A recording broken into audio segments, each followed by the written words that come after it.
예언제이보. 맨유와 리버풀 인수전이 뜻밖의 토트넘의 치명타를 가할 확률이 높아지고 있다. 현재 맨유 인수의 뛰어들은 자본 중 가장 유력하게 거명되는 건 세 팀 정도이다. 첫 번째는 영국의 화학기업 이네오스의 대장 레클립이다. 이 사람은 하고 싶은 걸 그냥 다 하면서 살면 되지 하는 캐릭터로 자손대대로 가업을 물려주고 어쩌고 하는 스타일은 아닌 걸로 정평이 나있다. 얼마 전에도 랜드로버의 디펜더를 생산해달라고 땡깡을 부리다 안되자 자신이 직접 자동차 회사를 만들어 디펜더와 똑같이 생긴 빈티지 모델을 생산 다음 달부터 국내에서도 출시될 예정이다. 그만큼 자동차 축복 하고 싶은 거 다 해보고 뒤지자 하는 자신의 생활을 즐기는 낭만주의자이다. 개인 재산이 10조 원이 조금 넘는 수준이라 7조 원의 맨유 매각이 어렵지 않겠느냐는 우려해도 각종 사모펀드를 얻고 충분히 인수할 수 있다는 게 정론이다. 미국의 양키즈 LA 레이커스처럼 영국인들에게 특별한 느낌으로 다가오는 국민구단 맨체스터 유나이티드가 영국인에 의해 인수된다는 게 영국 팬들의 자존심을 세워줄 수 있다는 게 강점이다. 두 번째는 바로 알타리 무안이 걍 알타리 국왕 카타르 투자청의 대장이다. 이미 PSG를 인수 10조 원 이상 때려박으며 지난 5년간 세계에서 가장 돈지랄을 시원하게 해댄 구단이지만 변두리 8이라서 그런지 그닥 돈 쓴 거에 비해 보람도 없고 그 흔한 비기어나 진열장이 빗다번쩍 전시해두질 못했다.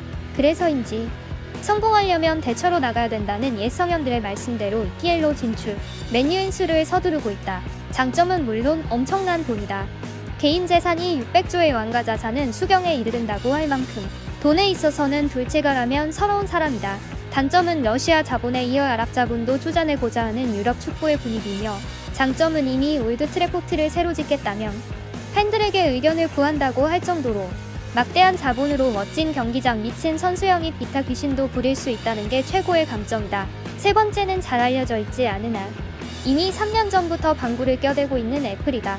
구글이 적극적으로 콘텐츠 사업에 나서듯 원래부터 소프트웨어 기업이던 애플 역시 축구라는 세계 최고의 콘텐츠를 확보하기 위해 유러피안 슈퍼리그 창설부터 깊게 관여하는 듯 유럽 축에 대한 탐욕을 숨기지 않고 있다. 다국적 기업이니만큼 조용히 그러나 치명적으로 인수전에 승리의 깃발을 꽂힐 수 있는 대상이다.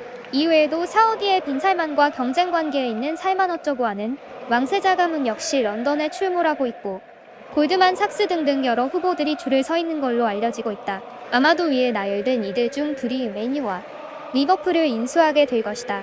이 신갈라코 맨유에서 뛸 선수들도 무시무시할 것이다.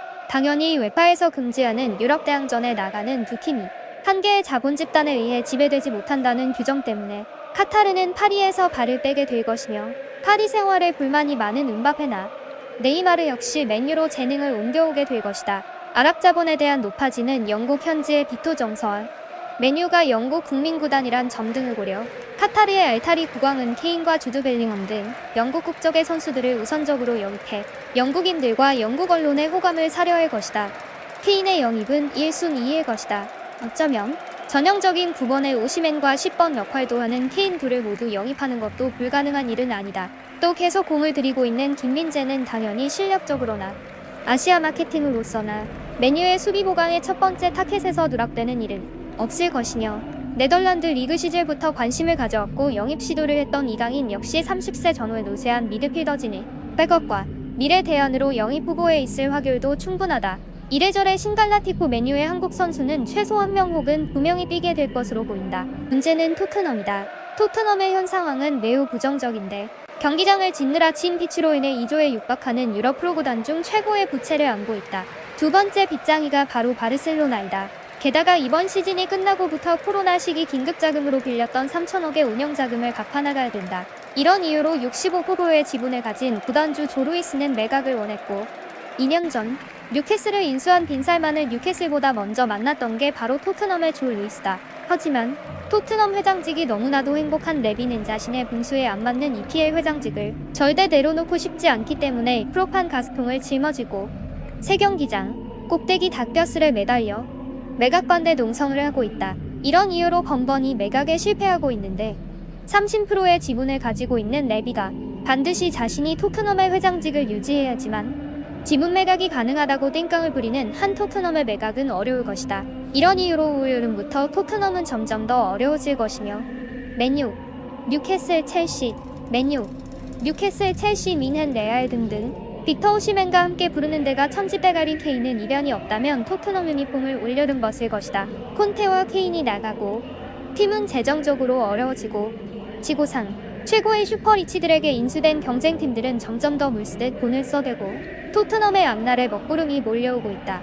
과연 이런 상황에서 손흥민이 토트넘에 남아있을지 아니면 손흥민까지 팔런지 정말 이번 시즌이 끝나고 토트넘에 어떤 태풍이 몰아칠지 매우 궁금하다.